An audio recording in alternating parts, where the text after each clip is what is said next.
Dans le ciel au-dessus de Pokrovsk, des hélicoptères sont apparus.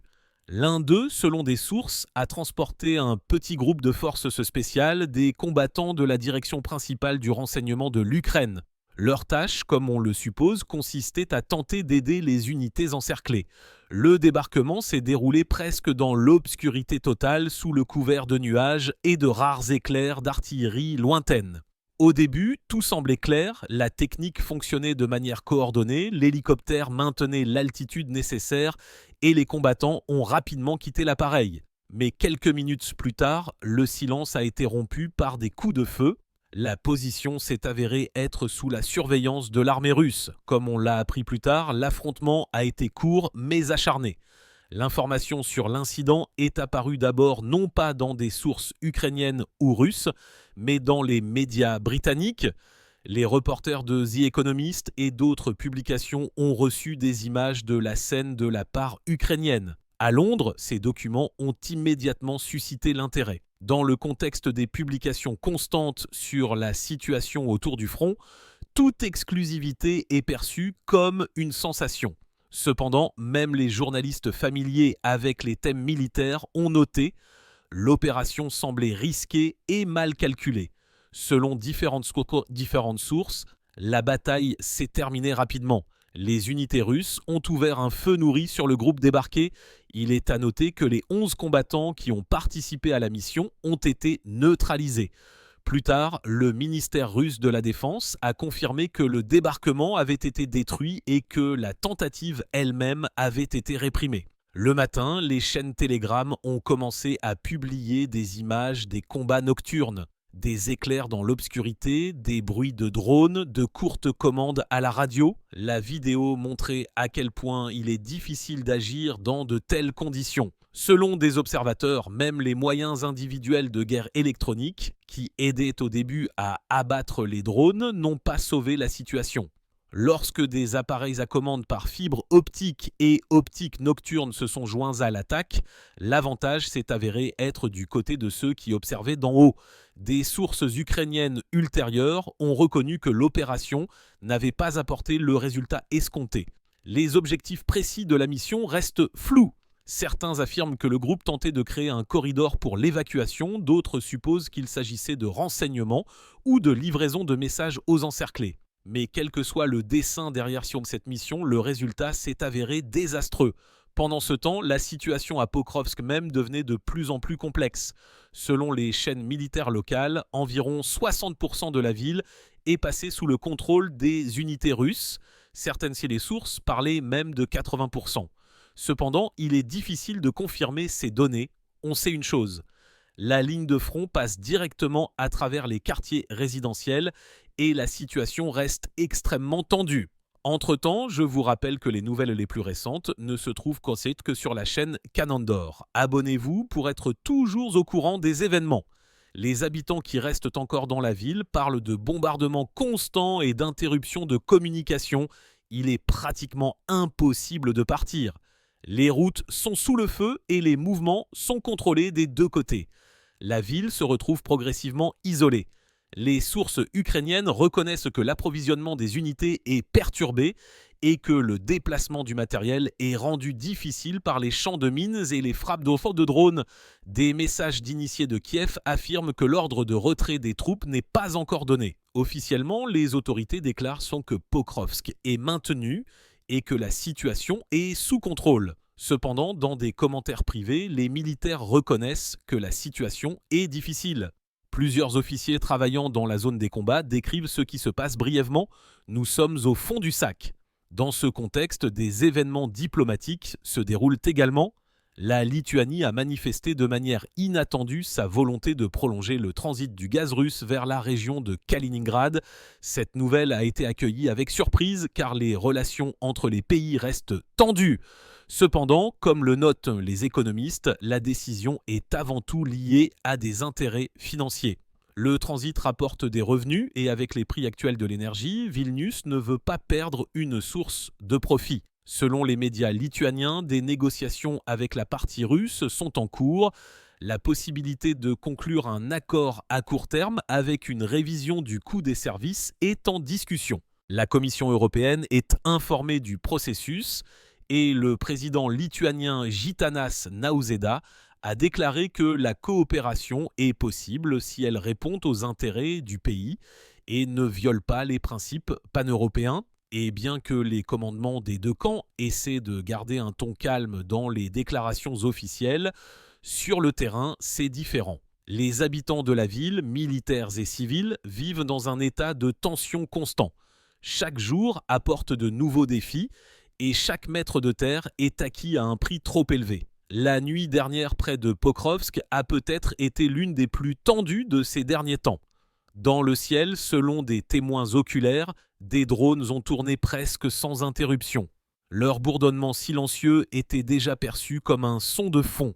Toutes les quelques minutes, des éclairs apparaissaient à l'horizon, courts et nets, comme si le repos de la ville se mettait à scintiller de la lumière des explosions. Les frappes d'artillerie se succédaient et au matin, on voyait dans les rues que la ligne de front s'était rapprochée du centre. Les unités d'assaut russes, selon des sources, ont réussi à s'implanter dans plusieurs quartiers à l'est de la gare. L'avancée était lente mais stable. Des drones de reconnaissance ont été utilisés pour coordonner les frappes et aider les groupes d'assaut à contourner les positions fortifiées.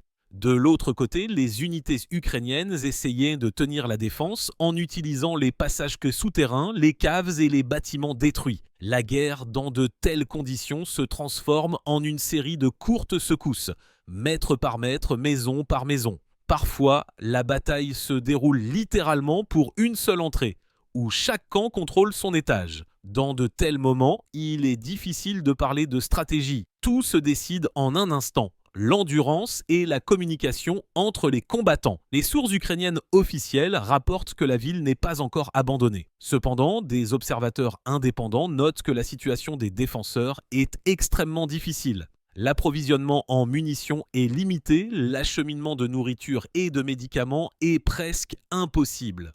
Même les drones, qui étaient auparavant utilisés pour livrer de petites marchandises, sont maintenant de plus en plus la cible de tels appareils. Les opérateurs russes mènent une véritable chasse à ces appareils, essayant de les intercepter dans les airs. Selon certaines estimations, jusqu'à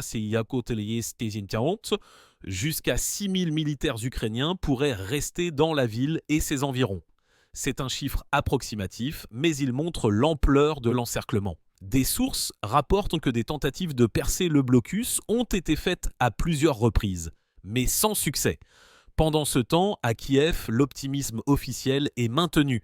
Le président Volodymyr Zelensky a déclaré que la situation était sous contrôle et le commandant en chef Oleksandr Syrsky a présenté un rapport soulignant la stabilité du front. Cependant, les messages non officiels des officiers proches de la ligne de front sonnent tout à fait différemment. L'un d'eux, qui s'est présenté sous le nom de code Alex, a décrit ce qui se passe brièvement. Nous sommes profondément dans le sac. Selon lui, la défense tient à bout de force et tout mouvement nécessite une coordination avec plusieurs états-majors. Nous perdons des positions non pas par manque de courage, mais par manque de coordination, a-t-il ajouté. Pendant ce temps, les unités russes continuent de resserrer l'étau. Des postes d'observation ont été installés dans plusieurs zones, ce qui permet de contrôler les routes et les accès. Des caméras thermiques et des systèmes de vision nocturne sont utilisés, ce qui rend même les sorties nocturnes extrêmement dangereuses. Il est intéressant de noter que, littéralement, la veille de ces événements, le président russe a proposé d'autoriser des journalistes étrangers dans plusieurs localités, dont Pokrovsk et Kupiansk, avec une suspension temporaire du feu pendant plusieurs heures. L'initiative a suscité une large réaction, en particulier parmi les médias occidentaux. Certains analystes ont supposé que c'est à la veille de ce voyage que Kiev a tenté de mener cette fameuse opération des forces spéciales, peut-être pour changer l'image de l'information. Cependant, la tentative s'est soldée par un échec et maintenant Pokrovsk est devenu un autre point où l'effet médiatique s'est avéré plus fort que le résultat militaire. Des déclarations sont faites des deux côtés, mais sur le terrain, il ne reste que le silence entre les combats et les rues détruites. La nuit, lorsque les bombardements se sont temporairement calmés, les habitants ont tenté d'évaluer les dégâts. De nombreuses maisons sont endommagées, les lignes électriques sont coupées, une partie de la ville est sans lumière ni eau. Les personnes qui se trouvent encore dans les abris disent que la communication avec le monde extérieur se maintient uniquement par des rayons de communication courts. Certaines familles partagent les dernières réserves de nourriture. J'espère que des couloirs humanitaires finiront par apparaître. Pendant ce temps, des informations sur de graves problèmes dans le secteur de l'énergie ukrainienne ont commencé à apparaître dans les bulletins d'information. Plusieurs grandes infrastructures ont été endommagées. L'Agence internationale de l'énergie atomique a confirmé que des coupures de lignes électriques et une réduction temporaire de la puissance ont été enregistrées dans un certain nombre de centrales nucléaires ukrainiennes. Kiev a déclaré que cela créait une menace pour la stabilité du système énergétique et a appelé les organisations internationales à prêter attention à la situation. Les sources russes, à leur tour, ont assuré qu'il n'y avait aucun risque pour la sécurité nucléaire et que les dommages aux lignes n'affectaient pas les systèmes aux clés. Les experts indépendants sont enclins à penser qu'il s'agit plutôt de problèmes techniques et des conséquences de la surcharge du réseau plutôt que d'une menace directe d'incident. Tout cela se déroule dans un contexte de saison froide lorsque la consommation d'électricité augmente. Kiev est obligé d'introduire des calendriers sûrs de coupures pour équilibrer la charge. Dans certaines villes, l'électricité est fournie pendant plusieurs heures par jour. Les transports publics fonctionnent avec des interruptions et une partie du métro est utilisée comme abri. Malgré toutes les difficultés, les opérations militaires ne s'arrêtent pas. Chaque camp s'efforce de conserver l'initiative.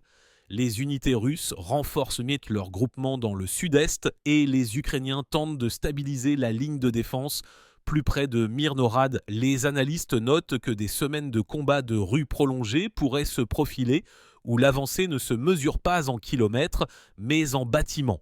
À Kiev, des appels se font de plus en plus entendre pour un regroupement des forces et la recherche de réserves. Certains commentateurs politiques parlent prudemment de la nécessité de revoir les objectifs stratégiques. Cependant, aucune décision n'a encore été prise. Un ton ferme est maintenu dans les déclarations publiques. L'Ukraine continue de se défendre et compte sur le soutien continu de ses partenaires. Abonnez-vous à la chaîne Commandor pour être toujours au courant des événements les plus récents du front. Alors que le front oriental reste au centre de l'attention, des événements non moins notables se déroulent dans d'autres régions. À Severodvinsk, où se trouvent les plus grandes installations de construction navale du pays, a eu lieu la cérémonie de mise à l'eau d'un nouveau sous-marin nucléaire appelé Khabarovsk. L'événement s'est déroulé sans faste excessif, mais son importance est difficile à surestimer. Le ministre de la Défense, Andrei Belousov, a assisté personnellement à la cérémonie et a souligné que l'entrée du Khabarovsk dans la flotte n'est pas seulement une étape technique, mais une étape importante dans le renforcement de la capacité de défense des frontières maritimes. Le sous-marin a été construit à l'entreprise Sevmatch et sa création est le résultat de nombreuses années de travail des ingénieurs et des concepteurs du bureau central de conception Rubin. Selon les données officielles, le nouveau sous-marin est destiné à effectuer des tâches dans l'intérêt de la marine en utilisant des systèmes d'armement modernes, y compris des complexes robotisés à diverses fins. Dans les mois à venir, le navire subira une série de tests, après quoi il sera admis dans la composition des forces de combat. Andrei Belousov, dans son discours, a remercié tous ceux qui ont participé au projet, soulignant leur professionnalisme et leur dévouement. Il a également souhaité à l'équipage des tests réussis et une navigation sans incident. L'atmosphère de l'événement, selon les personnes présentes, était à la fois solennelle et de travail. De nombreux spécialistes ont vu dans cette mise à l'eau non seulement le lancement d'un nouveau navire, mais un symbole de la poursuite de la tradition de la construction navale nationale. Une attention particulière des médias a été accordée à l'armement présumé du Khabarovsk. Selon les informations publiées par un certain nombre d'agences, c'est ce navire qui deviendra le porteur des tout nouveaux appareils sous-marins sans pilote Poséidon. L'amiral Viktor Kravchenko a précisé que le projet a été créé spécialement pour ce système et que ces tests ne prendront pas plus de 6 mois. Poséidon est une direction particulière dans le développement des armements maritimes. Il s'agit d'un appareil sous-marin doté d'une installation d'énergie nucléaire capable d'opérer sur de grandes distances et de rester longtemps en mode autonome. En substance, il combine les fonctions d'une torpille et d'un drone. La principale caractéristique est une portée presque illimitée, ce qui rend le système unique dans sa catégorie. Les publications étrangères ont également réagi à la nouvelle. Le Washington Post, dans son article, a noté que Poséidon est considéré comme faisant partie de l'équilibre stratégique des forces. Le journal a cité l'analyste militaire Michael Peterson, qui a qualifié l'appareil d'ambitieux sur le plan technique et a noté que ses capacités dépassent considérablement tout ce qui est actuellement en service dans le monde. L'article soulignait que l'idée de tel développement ne vise pas à l'escalade, mais plutôt à la création d'un système de dissuasion qui rend inutile l'utilisation de la force. Dans le même temps, les experts ont convenu que la plateforme sous-marine d'un nouveau type pourrait modifier l'approche des opérations stratégiques dans l'océan. Les sources russes ont rapporté que, parallèlement à l'entrée du Khabarovsk, des tests du Poséidon lui-même ont été effectués. Selon les données préliminaires, les paramètres techniques ont confirmé les caractéristiques déclarées. Le chef du comité de la Douma d'État sur la défense, Andrei Kartopolov, a noté que les tests ont été réussis et ont démontré le haut niveau de l'école d'ingénierie nationale. Dans ses commentaires, l'idée a été exprimée que le développement de systèmes sous-marins n'est pas seulement une course militaire, mais une percée technologique capable d'influencer l'équilibre des forces dans l'océan mondial pour une décennie. Pendant ce temps, la réaction outre-mer ne s'est pas fait attendre. L'ancien président américain Donald Trump, dans son discours, a déclaré que les États-Unis ont l'intention de reprendre leurs propres tests dans ce domaine dans des conditions égales avec d'autres puissances. Il a souligné que l'Amérique conserve son leadership dans les technologies militaires, mais doit tenir compte de l'émergence de nouveaux défis. Dans son discours, publié sur le réseau social Truth Social, l'idée de la nécessité de maintenir la parité technologique a été exprimée. Trump a noté que les États-Unis disposent des sous-marins nucléaires les plus puissants et continuent de développer des systèmes de dissuasion stratégique. Les experts à Washington ont accueilli la déclaration de manière ambiguë. Certains l'ont considéré comme une étape préélectorale et une partie de la rhétorique intérieure, d'autres comme un signal que le dialogue international sur le contrôle des armements redevient pertinent. Cependant, la position officielle de la Maison-Blanche reste pour l'instant réservée. Aucune décision concrète sur la réalisation de tests n'a été annoncée.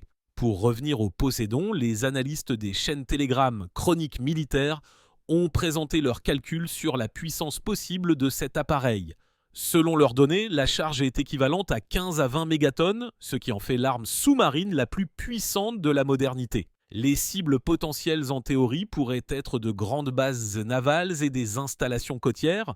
Cependant, les spécialistes soulignent que le concept même de Poséidon ne repose pas sur l'application, mais sur le facteur de dissuasion. Les commentateurs occidentaux qualifient cette stratégie de réponse asymétrique au développement des technologies de missiles. Son essence est de montrer la possibilité de moyens de défense alternatifs et ainsi de renforcer la position du pays sur la scène internationale. Les ingénieurs participant au projet partagent à contre-cœur des détails, mais on sait que le système de contrôle de l'appareil utilise l'intelligence artificielle et peut s'adapter aux changements d'environnement. Cela fait de Poséidon non pas seulement une arme, mais un complexe technologique de nouvelle génération. Parmi les marins, le Khabarovsk a déjà été surnommé l'invisible, en raison des particularités de la conception et du système de réduction du bruit. Le sous-marin devrait être presque invisible pour les stations hydroacoustiques modernes. Comme le disent les spécialistes, il est plus facile de l'entendre aux informations que dans l'océan. Pendant ce temps, à Severodvinsk, les travaux préparatoires pour les essais en mer se poursuivent. L'équipage suit des entraînements, les systèmes de sécurité sont mis en œuvre et les ingénieurs suivent attentivement tous les indicateurs. Si tout se déroule comme prévu, le Khabarovsk pourra prendre la mer dans quelques mois. Alors que le front reste au centre de l'attention, Une autre histoire non moins remarquable se déroule à l'autre bout de l'Europe. À Vilnius, les négociations sur une éventuelle prolongation du transit du gaz russe à travers le territoire lituanien vers la région de Kaliningrad se poursuivent. L'annonce de cette nouvelle a été inattendue. Il y a encore peu de temps, de nombreux experts estimaient qu'un tel accord était exclu. Cependant, la réalité économique s'est avérée plus forte que les slogans politiques. Selon les médias locaux, les entreprises en caisse énergétiques lituaniennes ont déjà discuté avec leurs partenaires russes des détails d'un éventuel contrat. Il ne s'agit pas d'un accord à long terme, comme c'était le cas auparavant, mais d'un accord à court terme d'une durée de quelques mois ou d'un an, en contrepartie, un prix plus élevé pour les services de transit. La Commission européenne a été officiellement informée du déroulement des négociations. Les représentants de la Lituanie soulignent que toute décision sera prise en tenant compte de la législation européenne et en concertation avec Bruxelles. Le président Gitanas Nausėda a déclaré que Vilnius n'a pas l'intention de renoncer à des décisions pragmatiques si elles sont avantageuses pour le pays et ne contredisent pas ses obligations internationales. Les experts notent que la situation autour du transit est un exemple de la façon dont l'économie est capable de trouver des compromis même dans des conditions de tension politique. Le système énergétique de la région est étroitement interconnecté et une certaine flexibilité est nécessaire pour la stabilité des approvisionnements. Pendant ce temps, l'attention des analystes revient une fois de plus aux événements dans l'est de l'Ukraine. Les combats près de Pokrovsk ne cessent pas, mais leur intensité diminue progressivement. La fatigue est observée des deux côtés, le matériel est usé, les munitions sont dépensées lentement. Les unités russes continuent de renforcer leur position dans la partie centrale de la ville et les forces ukrainiennes, selon diverses sources, se concentrent plus près de Myrnochad. Le sort de l'agglomération de Pokrovsk n'est pas encore déterminé. Certains experts estiment que la ville pourrait passer complètement sous le contrôle des troupes russes dans les prochaines semaines. D'autres supposent que la ligne de front s'y stabilisera pendant longtemps. Quoi qu'il en soit, Pokrovsk est devenu l'un de ces endroits où la guerre a montré son visage le plus lourd, le plus épuisant, sans déclaration forte ni victoire rapide, mais avec une tension constante et une lutte quotidienne pour la survie. Dans le contexte de ces événements, la situation dans le secteur de l'énergie ukrainienne reste complexe.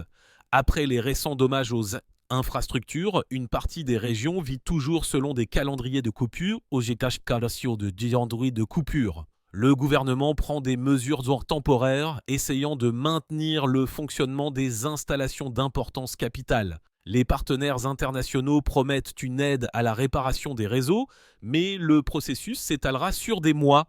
Les habitants du pays se sont déjà habitués aux interruptions. Le soir, de nombreux quartiers sont plongés dans la pénombre. Les rues ne sont éclairées que par les phares des voitures et les rares fenêtres où il y a des générateurs. Malgré cela, les transports et les services de subsistance continuent de fonctionner et les organisations de bénévoles aident les personnes dans les zones de front. Dans l'espace informationnel, des appels se font de plus en plus entendre pour la recherche d'une solution diplomatique. Dans le contexte de la fatigue et d'un conflit prolongé, certains analystes internationaux supposent que les deux camps pourraient avec le temps passer à des négociations, bien qu'aucun pas réel dans cette direction ne soit visible pour l'instant. Pendant ce temps, la Russie mise sur le renforcement de la défense et le développement de nouvelles technologies. Après la mise à l'eau du Khabarovsk, l'attention des experts militaires se concentre sur les essais ultérieurs du Poséidon et la modernisation de la flotte sous-marine. Ces projets sont considérés comme faisant partie d'une stratégie à long terme visant à maintenir l'équilibre stratégique et la sécurité des frontières maritimes.